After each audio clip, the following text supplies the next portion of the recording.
Bharatiya Janata party जिला हमीरपुर के अध्यक्ष देशराज शर्मा ने मंगलवार को प्रेस वार्ता के दौरान कहा कि देश का बच्चा बच्चा कह रहा है कि सरकार तो मोदी जी की बन रही है, वह भी 400 के पार। कांग्रेस नेताओं के मित्र शराब घोटाला में जेल के अंदर हवा खा रहे हैं, लेकिन कांग्रेस नेताओं द्वारा भाजपा के संकल्प पत्र को नई बोतल में पुरानी शराब कहना काफी हास्यास्पद है।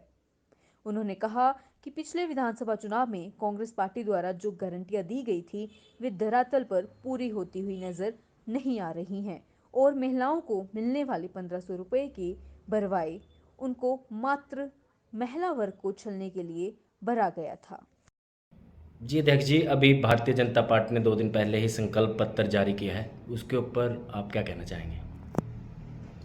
भारतीय जनता पार्टी जिला हमीरपुर देश के सम्माननीय प्रधानमंत्री आदरणीय श्री नरेंद्र मोदी जी का बहुत बहुत धन्यवाद करती है, आभार व्यक्त करती है कि माननीय नरेंद्र मोदी जी के नेतृत्व में इस देश ने पिछले 10 सालों में जो उपलब्धियां हासिल की हैं वो अभूतपूर्व है।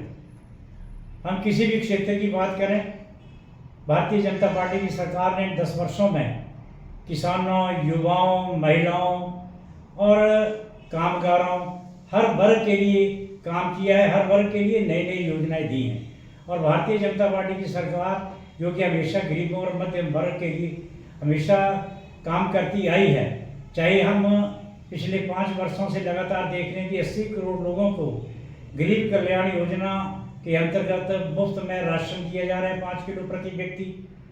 जिन लोगों के पास गैस कनेक्शन नहीं हुआ करते थे उन परिवारों को मुफ्त में गैस दी गई, हर घर में नल से जल पहुंचाया गया। एक बहुत बड़ा कार्यक्रम ये पूरे हिंदुस्तान के लिए था। जिन घरों में अपना नलका नहीं था उन घरों में सरकार द्वारा नल से जल पहुंचाया गया। आवास योजना की हम बात करें, 4 करोड़ से ज़्यादा आवास जो हैं वो हिंदुस्तान में गरीब लोगों के लिए आदरणीय मोदी जी ने बनवाए। दूसरी बात करें महिलाओं के लिए तो नारी बंधन अधिनियम माननीय मोदी जी ने पारित किया। और इन 10 वर्षों में देश के जो बड़े बड़े काम रुके हुए थे, चाहे धारा 370 की बात करें, राम मंदिर की बात करें, सीएए की बात करें, ऐसे अनेकों काम इस सरकार ने इन 10 वर्षों में किए हैं। और आज यही कारण है कि आज इस देश का बच्चा बच्चा ये कह रहा है कि सरकार तो मोदी जी के नेतृत्व में ही बढ़ने जा रही है और वो भी 400 पार। और अभी जो माननीय प्रधानमंत्री जी ने भारतीय जनता पार्टी का संकल्प पत्र देश के सम्मुख रखा है उसमें भी अनेकों योजनाएं उन्होंने इस देश के लिए दी हैं। भारतीय जनता पार्टी जो हमेशा काम करने में विश्वास करती है और मोदी जी की गारंटी काम को पूरा करने की गारंटी होती है। आज मोदी जी जो भी बात करते हैं वो उसकी गारंटी होती है। अब मोदी जी ने जैसे कहा है कि 80 करोड़ लोगों को आने वाले 5 सालों में भी मुफ्त में राशन सरकार देगी, एक बहुत बड़ी बात है। इतना बड़ा देश, इतनी बड़ी संख्या और हर महीने मुफ्त में राशन देना ये अपने आप में कोई छोटी योजना नहीं है। वरिष्ठ नागरिकों के लिए जो मोदी जी ने ऐलान किया है कि उनको भी आयुष्मान भारत योजना के अंतर्गत लाया जाएगा, ये एक अपने आप में बहुत ही सराहनीय काम है। वरिष्ठ नागरिक जिन्हें कि बुढ़ापे में इलाज की जरूरत होती है, दवाई की जरूरत होती है और कई प्रकार की मजबूरियां होती हैं, तो उन सबको समझते हुए माननीय मोदी जी ने जो आयुष्मान योजना सभी वरिष्ठ नागरिकों के लिए दी है वो एक बहुत बड़ी योजना है। पीएम आवास योजना का विस्तार करने की बात इसमें कही गई है। पीएम उज्ज्वला योजना जो हमारी चल रही है, इस योजना में और विस्तार करने की, जो परिवार इसमें बच गए होंगे उनको भी इस योजना में लाने की बात की गई है। पिछले 5 सालों में माननीय मोदी जी ने 1 करोड़ लखपति दीदियां बनाने का लक्ष्य रखा था, जो कि पूरा किया। आने वाले समय में मोदी जी ने 3 करोड़ लखपति दीदियां बनाने का लक्ष्य निर्धारित किया है। स्वयं सहायता समूहों को सुदृढ़ करने की बात कही है। स्टार्टअप योजना को और बेहतर बनाने की और उसका विस्तार करने की बात कही है। पर्यटन को बढ़ावा देने की बात की है। किसानों को और ज़्यादा सुविधाएं देने की बात की गई है।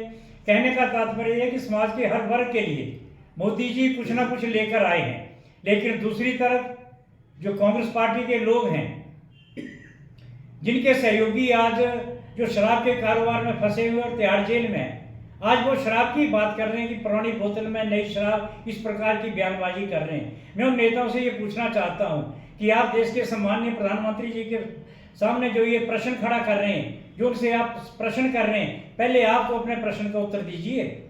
आपने पिछले विधानसभा चुनावों में लोगों से जो वायदा किया था उस वक्त भी लोगों से, महिलाओं से फार्म भरवाए गए। आज फिर ये नाटक आपने शुरू कर दिया कि हर महिला को 1500 रुपये पेंशन देंगे। जिनकी 1150 रुपये पेंशन थी उनको आप 1500 रुपये पेंशन की बात करते हैं। मजाक लोगों में बनाया हुआ है, लोगों को गुमराह करने की बात है। आपने कहा था हम 300 यूनिट बिजली फ्री देंगे, कहाँ दे रहे हैं आप 300 यूनिट बिजली फ्री? आपने तो बिजली के रेट तक बढ़ा दिए। आपने कहा था 100 रुपये किलो दूध खरीदेंगे। बताइए जरा, हिमाचल सरकार ये बताएगी कितना दूध आज तक किसानों से खरीदा गया?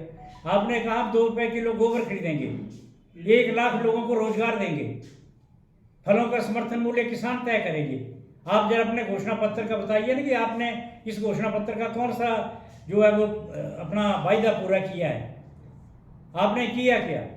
कांग्रेस सरकार ने 14-15 महीनों में हिमाचल प्रदेश के पूर्व मुख्यमंत्री आदरणीय धूमल जी ने जो बहुत बड़ी चीज़ हमीरपुर जिला में लेकर आए थे, सर्विस सिलेक्शन बोर्ड का कार्यालय खोला था, आपने उसे बंद कर दिया। यदि वहाँ धांधली हुई तो आप उन लोगों को सजा दो जिन्होंने धांधली की। इसका ये काम तो नहीं है कि आप दफ्तरी बंद कर दो। कल को किसी और कार्यालय में, डीसी ऑफिस में अगर कोई ऐसी बात होती है तो क्या आप डीसी कार्यालय बंद कर देंगे? जो दोषी है उसको सजा दो, कार्यालय क्यों बंद कर रहे हैं?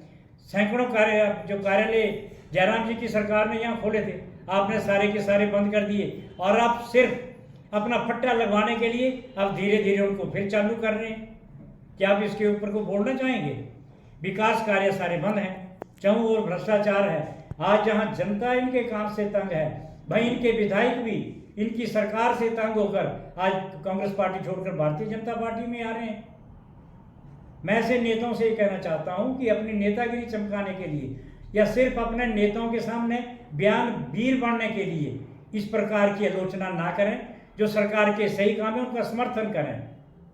मैं इतना ही इस विषय पर कहना चाहूँगा। धन्यवाद।